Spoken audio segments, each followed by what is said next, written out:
Kandos එකට මොකද්ද උනේ? අද අපි යුනිකෝන් ෆැක්ටරි ඔස්සේ කතා කරන්නේ මෙන්න මේ ගැනයි. මගේ නම චෙහාන් විජේසිංහ. අපි රීසන්ට්ලි දැක්කා Kandos එකට ලොකු ප්‍රශ්නයක් වුණා සෝෂල් මීඩියා වල. ඒගොල්ලෝගේ චොක්ලට් එකක් ඇතුළ චොක්ලට් ෆින්ගර් එකක් නැත්නම් චොක්ලට් ඇඟිල්ලක් තියෙනවා අපිට දකින්න ලැබුණා. දැන් මේක ඇත්තටම ෆුඩ් රිලේටඩ් කම්පැනි එකකට ලොකු ප්‍රශ්නයක්. ඒක වැහින්නත් පුළුවන් දෙයක්. හැබැයි අපි දැක්ක සෝෂල් මීඩියා තුළ උනේ ඒකේ අනිත් පැත්ත. මිනිස්සු Kandos එක ඩිෆෙන්ඩ් කරන්න ගත්තා. ඉස්සර ඉඳන් කන චොක්ලට් එක, ඉස්සර ඉඳන් තියෙන බ්‍රෑන්ඩ් එක, මේකෙන් මෙහෙම වැරදක් වෙන්න බෑ කියලා අපි දැක්ක සෑහෙන පොසිටිව් මෙසේජ් එකක් යනවා. අල්ටිමේට්ලි ඇවරේජ් එකක් හැටියට ගත්තොත් අපි දැක්ක මේක Kandos එකට නෙගටිව් දෙයක් විදිහට නෙමෙයි පොසිටිව් දෙයක් විදිහට යන්න. මේක ඇත්තටම කොහොමද උනේ?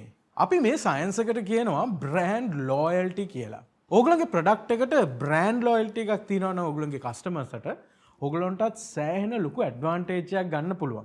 මොකද්ද මේ බ්‍රෑන්ඩ් ලොයල්ටි කියලා කියන්නේ? මම ඔයගොල්ලන්ගෙන් අහුවොත් ඔයගොල්ලන්ගේ ෆේවරිට් අයිස්ක්‍රීම් එක මොකක්ද කියලා. නැත්නම් ෆේවරිට් ෆෝන් එක, නැත්නම් ෆේවරිට් කාර් එක. ඔයගොල්ලන්ට අනිවාර්යෙන් ආන්සර් එකක් තියෙනවා. දැන් මේක ඇත්තටම වෙලා තියෙන්නේ ඔයගොල්ලන්ට මේ එක්තරා බ්‍රෑන්ඩ් එකකට තියෙන ඒ ඇට්‍රැක්ෂන් එක නිසා. බ්‍රෑන්ඩ් ලොයල්ටි එක කියලා කියන්නේ ඇත්තටම කන්සියුමර් කෙනෙක් නැත්නම් කස්ටමර් කෙනෙක්ට ඔබේ බිස්නස් එකේ ඒ බ්‍රෑන්ඩ් එකත් එක්ක තියෙන ඒ කනෙක්ෂන් එක, ඒ ෆීලින් එක. ෆෝන්ස් ගත්තොත් අපි අහලා තිනවා Apple users-ලා ඉන්නවා, Android users-ලා ඉන්නවා. Apple user කෙනෙක් ගත්තොත් ඒගොල්ලෝ හැමදාම මොන අලුත් Apple phone එක ආවත් ඒගොල්ලෝ ගන්නවා. ෆීචර් එක චුට්ටක් එහා මෙහා වුණත් ගන්නවා. Android එකක් කියලා කිව්වොත් මට කොහොමදවත් එපා කියලා කියනවා. දැන් මේක ඇත්තටම මේ බ්‍රෑන්ඩ් ලොයල්ටි වලින් වෙච්ච දෙයක්. අපි සාමාන්‍යයෙන් බ්‍රෑන්ඩ් ලොයල්ටි ලෝකෙ පුරා තියෙන කම්පනීස් බලද්දී Harvard Business Review කියන ඔන්ලයින් මැගසින් එකෙන් හොයාගෙන තියෙනවා බ්‍රෑන්ඩ් ලොයල්ටි තියෙන බිස්නසස් වල growth එක අනිත් බිස්නසස් වලට වඩා 2.5x වැඩි කියලා. ඒ කියන්නේ බ්‍රෑන්ඩ් ලොයල්ටි කියන්නේ ඔයගොල්ලෝගේ බිස්නස් එක grow වෙන්න සෑහෙන වැදගත් දෙයක්. දැන් බ්‍රෑන්ඩ් ලොයල්ටි සහ කස්ටමර් ලොයල්ටි අතර තියෙන වෙනස මොකක්ද? බ්‍රෑන්ඩ් ලොයල්ටි කියලා කියන්නේ මම කියවනේ ෆීලින් එක. ඒකෙන් වෙන්නේ කස්ටමර් ලොන්ග් ටර්ම් ඔයාගේ බ්‍රෑන්ඩ් එකේ රිපීට් පර්චේසස් කරනවා. ඒ කියන්නේ ඒ ඔයාගේ බ්‍රෑන්ඩ් එකට තියෙන ඒ කනෙක්ෂන් එක නැත්නම් ඒ තියෙන ඒ එන්ගේජ්මන්ට් එක නිසා ඒ කස්ටමර් ඔයාට ලොයල් ඉන්නවා. ඔයාගේ බ්‍රෑන්ඩ් එකෙන්ම තමයි ගන්නෙ. Apple phone එකක්මයි ගන්න අනිවාර්යෙන්. නැත්නම් Ford car එකක්මයි ගන්න. නැත්නම් Toyota car එකක්මයි ගන්න. නැත්නම් Elephant House ice cream විතරයි ගන්න. නැත්නම් Kandos chocolate විතරයි කන්නේ. ඉතින් මේ බ්‍රෑන්ඩ් ලොයල්ටි එකෙන් තුලින් ඔයගොල්ලෝගේ රිපීට් කස්ටමර්ස් හරහා ඔයගොල්ලෝගේ බිස්නස් එක ග්‍රෝ කරන්න පුළුවන්. කස්ටමර් ලොයල්ටි කියන එක චුට්ටක් වෙනස්. කස්ටමර් ලොයල්ටි එන්නේ බොහෝ දුරට ප්‍රයිස් එක්ක.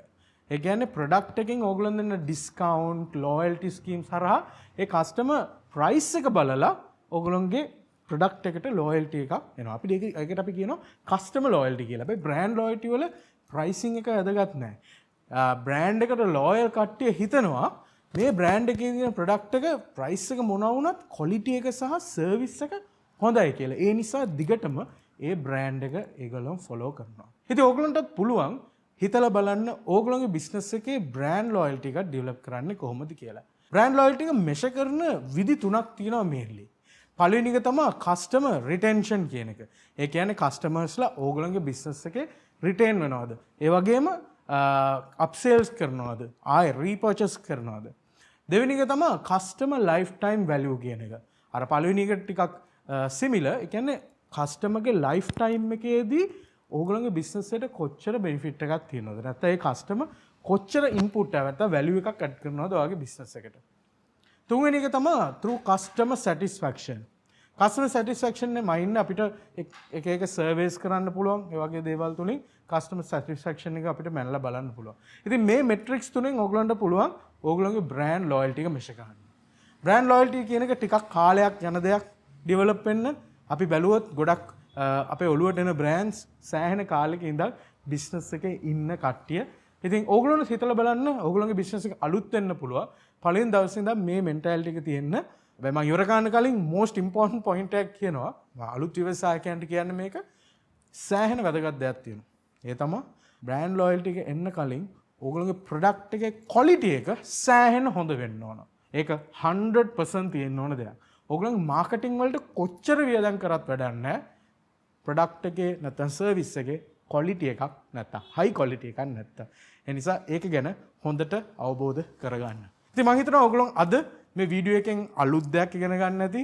මේ දවස්වල තියෙන ටොපික් එකක් කොහොමද මේ විදිහට උනේ කියලා ඔයගොල්ලන්ට අවබෝධයක් එන්නේ නැති මේ වගේ සාමාන්‍යයෙන් එන්වයරන්මන්ට් එකේ දෙයක් වුණාම මේක බලන්න සයන්ටිෆිකලි ඇනලයිස් කරලා බලන්න. මොකද අපි අර නිකන් වෛරල් යන දේවල් නිකන් ඔහේ රැල්ලට යනවට වඩා අපි ඇනලයිස් කරලා බලන්න ඕන කොහොමද මේක උනේ, ඇයි මේ වගේ සිටුේෂන් එකකට ආවේ කියලා. දිගටම යුනිකෝර්න් ෆැක්ට් YouTube channel එකත් එක්ක එකතු වෙලා හිටියොත් මේ වගේ ඉන්ටරෙස්ටිං ටොපික්ස් අරගෙන අපි හැමදාම එනවා. ඉතින් මේ අවස්ථාවේ මම ස්තුතිවන්ත වෙනවා අපිට මේ ප්‍රෝග්‍රෑම් එක සක්සස් කරන්න ගොඩක් උදව් කරන US Embassy එකයි American Center ආයතනයයි.